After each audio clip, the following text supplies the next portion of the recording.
வணக்கம். நேசகான செய்தியில் ஒரு கண்ணோட்டம் வாசிப்பவர் சிண்ட்ரெல்லா. ரிசர்வ் வங்கியின் சுதந்திர செயல்பாடு மற்றும் தன்னாட்சி அதிகாரத்தை முழுமையாக மதிப்பதாக மத்திய அரசு இன்று திட்டவட்டமாக கூறியுள்ளது. மகாத்மா காந்தி குறித்து ஹரியானா மாநில அமைச்சர் அனில் விஜ் கூறிய சர்ச்சைக்குரிய கருத்துக்களை பிஜேபி நிராகரித்துள்ளது. பஞ்சாப் முன்னாள் முதலமைச்சர் சுர்ஜித் சிங் பர்னாலா காலமானார்.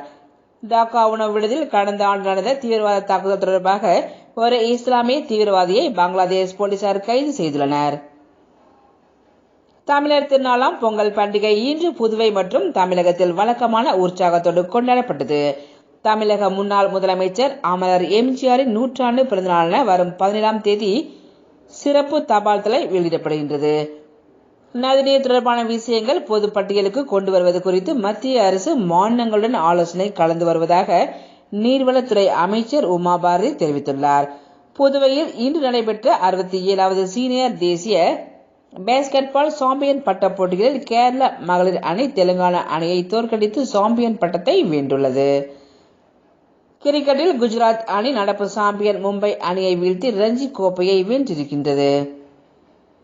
தடையை மீறி ஜல்லிக்கட்டு நடைபெற்றால் தமிழக அரசை கலைக்க வேண்டும் என்று கூறுவதற்கு பீட்டா அமைப்புக்கு தகுதியில்லை என்று பாரதிய ஜனதா கட்சியின் தமிழ் மாநில தலைவர் தமிழிசை சவுந்தரராஜன் தெரிவித்துள்ளார்.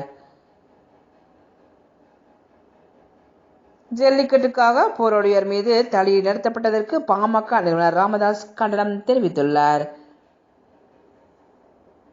சபரிமலை ஐயப்பன் கோவிலில் உள்ள பொன்னம்பலம் மேட்டில் இன்று மாலை மகர ஜோதி தெரிந்தது. லட்சக்கணக்கான பக்தர்கள் ஜோதியை கண்டு தரிசித்தனர். இன்றைய பரபரப்பான தமிழக அரசியல் சூழ்நிலையில் ஷோ இருந்திருக்க வேண்டும் என்று சென்னையில் இன்று நடைபெற்ற துக்ளக் இதழின் 47வது ஆண்டு விழாவில் நடிகர் ரஜினிகாந்த் பேசினார். இன்று பொங்கல் விடுமுறை என்பதால் தங்கம் மற்றும் வெள்ளி விலையில் மாற்றம் ஏதுமில்லை.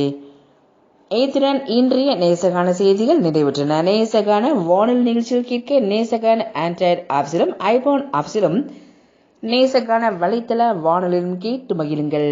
வணக்கம்.